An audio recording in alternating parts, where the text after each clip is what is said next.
ఎవరైనా దేవుని సేవకుడు. నేను రాగా వచ్చినప్పుడు చాలా చిన్నవాడిని, కానీ దేవుని ఊళ్ళో చాలా మంది దేవుడు నాకు అనుగ్రహించాడు. నా వయసు కంటే వారి వయసు ఎక్కువ, నా యొక్క పరిస్థితుల కంటే వారి పరిస్థితులు ఎక్కువ. అది ఎక్కువంటే చాలా గొప్ప గొప్ప అధికారులు గొప్ప గొప్ప ఉన్నట్టు అందరూ కూడా వచ్చి అక్కడ కూర్చుంటారు. రాగానే ఒక ఆయన ఉండరు. ఆయన ఎవరు నాకు తెలియదు. ఇంటి ప్రార్థన కూర్చోరు. కొంచెం పాస్టర్ మా ఇంటికి ఏంటంటే ఎక్కడో నీళ్ళు అనండి అంటే జడ్జి గారు నాకు తెలియదు.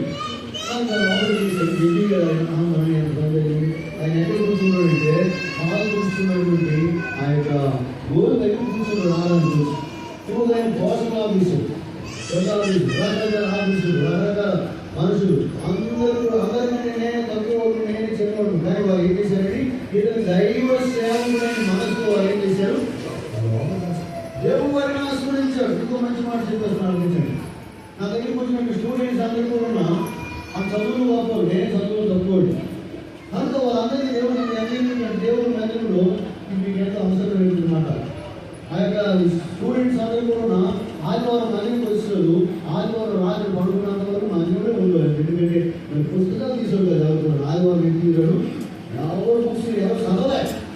ఆదివారం అంటే దేవుడు నేను వాళ్ళందరూ కూడా ప్రపంచంలో చాలా దేశాలు ఉన్నారు. అందరూ ఇద్దరు కరెక్ట్ అయ్యారు. ఒక్కొక్క దేశంలో ఒక్కొక్క ఉన్నారు, ఒక్కొక్క రాష్ట్రంలో ఒక్కొక్కరున్నారు, ఒక్కొక్క ప్రాంతంలో ఒక్కొక్కరున్నారు. ఎక్కడ తయారయ్యారంటే ఈ చదువు నా దగ్గర ఏం చేశారండి, తయారయ్యారు. హల్లెలూయా. విధేయత, వినయము, నమ్రత అది మీకు ఉందంటే ఈ సంఘంలో నుండి, ఈ సహవాసంలో నుండి దేవుడు అనేక మంది తయారు చేసేస్తాడంటే. ఏమైనా తెలబడ్డామంటే ఎడబడ్డాం అనుకుంటే ఉన్న చేతుల్లో విడిపోతే ఎలా ఉంటుందండి, ఎలా ఉంటుంది. కనుక నేటికి 30 సంవత్సరాలు అవుతుంది. రాగా నుంచి నవంబర్ 26వ తారీఖు వస్తే 30 సంవత్సరాలు పూర్తి అవుతుంది. మీ అందరికీ మా చేసి ఆనందం పిలుస్తాను. నవంబరు 26 ఉదయం నుండి సాయంకాలం వరకు మీటింగ్ ఎలా ఉంటుంది, భోజనాలు ఉంటాయి. హైదరాబాద్ నుండి మంచి లైఫ్ సేవకులు వస్తున్నారు. రండి, మీ అందరికీ ఇదే ఆహ్వానం. అది నేను దొరకను, మీరు నాకు దొరకను. ఇది నాకు మంచి అవకాశం.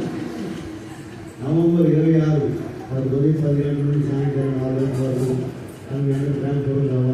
అంటే దాసుల గారికి మా కూడటువంటి పరిచయము అది అతీతమైనది, అది అమూల్యమైనది.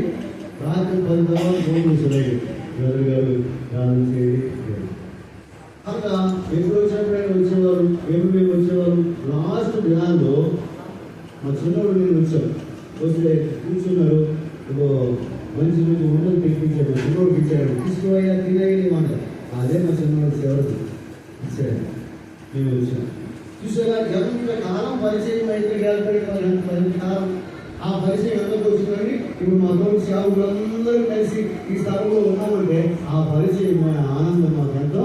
అందులో ఏదో వీటితో మాకు సమస్య సంబంధం లేదు, దైవికమైనటువంటి సంబంధమే. దాన్ని మించింది అతీతమైన దేశం కూడా ప్రేమతో ఎప్పుడైనా అవకాశం ఉంది, మీకు మంచి మనసు ఉంటే పిలిస్తే వస్తాం. కానీ మేము ఏదో దీనికి వచ్చి ఏదో చేయాలని ఆలోచన మాకు లేదే, ఏదో వచ్చి మీకేం జరిగించాలని ఆలోచన మాకు లేదు, ఎప్పుడు రాదు లేదు. అసలు మీ సేవ, మీ పరిచయ దేవుడు ఇచ్చినటువంటి ఆ నమూనాలో, ఆ ప్రణాళికలో మీరేమిటోలని సాగిపోతూ ఉండాలి. కనుక నా దగ్గర కూర్చున్నటువంటి ఆ పెద్దవారు, ఆ చిన్నవారు, ఆ యొక్క విశ్వాసం అందరూ కూడా ఏ దగ్గర పైకి వెళ్ళిపోయారో మీరు కూడా ఆ పాల్గొన్నారు. మరి దేవుని సేవకులు వారికి మీరు ఆత్మీయంగా గౌరవం మర్యాద ఇచ్చి ప్రభుత్వం ఉంటే మీరు ఏమైపోతారండి, తిరిగిపోతుంటారు, దీవించబడుతుంటారు. సాధ్యమైనంత వరకు వారితో కలిసి ఏం చేయాలండి, సహకరించే వారిగా ఉండాలి. ఆ సహకారుల పేరు ఎక్కడ రాయబడేదా, ఎక్కడ రాయబడే జీవ గ్రంథంలో సహాయం చేసినటువంటి సహకారుల పేరు జీవ గ్రంథంలో రాయబడింది. ఒకవేళ మీరు సహకరించకపోతే ఆ యొక్క దాసులు ఏం చేసినట్టుగా, ఏడిపించినట్టుగా, దుఃఖం పెట్టినట్టుగా, పర్లోకంగా దాసులు ఏం చేస్తారండి, ఏం చేస్తారండి, దోషం చూసి ఏం చేస్తుంటారు, అయ్యి ఇది ఏం జరిగిపోయింది అంటుంటారు కదా. కనుక ప్రభు నామంలో అందరూ మంచిగా ఉండి ఆత్మీయంగా వదిలి ప్రభులో దీవించబడి మీరు అడుగు పెట్టిన ప్రతి ఒక్కరికి కూడా ఏం చేయబడి ఆస్వాదించబడుతూ ఉండాలా. మీరు ఆశీర్వాదానికి కారణంగా ఉండాలా, అన్నింటిలో ఉండాలా. కనుక వారు చేసినటువంటి పనికి మీరు ఏం చేయాలా, సహకరించాలా. వారిపై మీపై నాయకులు మీరు ఏం చేయాలండి, లోపడాలా. వారు ఏం ప్రయోజనం మీరు ఉండాలా. వారు వారి మాట విని వారు చేసేలా అనుకూలంగా నమ్మకంగా జీవించాలి. కనుక ఈ మంచి మమ్మల్ని పిలిచేవారు చాలా సంతోషం. రైతు సేవకులు పరిపూర్ణ గారికి, పాల్కుమార్కి, సందర్శనందరికీ మరి ప్రభుత్వంలో ఇటువంటి సహవాసం ఇందిగా మీ కొనసాగుతున్నారని ఆయన ఆశిస్తున్నాము. అయితే మేము ఎప్పుడు కూడా మీ మీద ఏ ఆలోచనతో రాము ఇక్కడికి.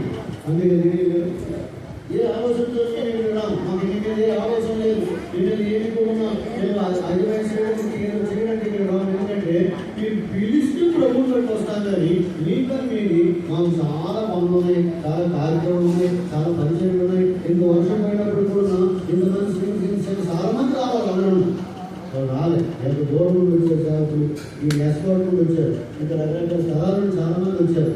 కనుక మేము వచ్చినందువలన మీ మీద అడ్వైస్ చేయండి. మేము వచ్చినందువల్ల ఏదో మీకేమో మేము గొప్ప మీకే అభిషేకం అర్పించేవారు దానే కాదు, స్వేచ్ఛగా ఆయనతో ప్రారంభమైన మా పరిచయం అదే స్వేచ్ఛతో ఒకరు మీరు అవకాశము మీరు తీసుకుంటే మేము రాగాలి. కానీ మీ అవకాశం మీది, మీ ఇష్టం మీది. అది ప్రభు పేట మనం చేస్తున్నాం. అది సమాధి అక్కడ కట్టించారట. చూడాలనుకుంటే మీరు చూడడానికి వెళ్ళవచ్చు. సంతోషం. దేవుని సేవకులు వేరే గారు ప్రార్థన చేసి ఆశీర్వదిస్తారు.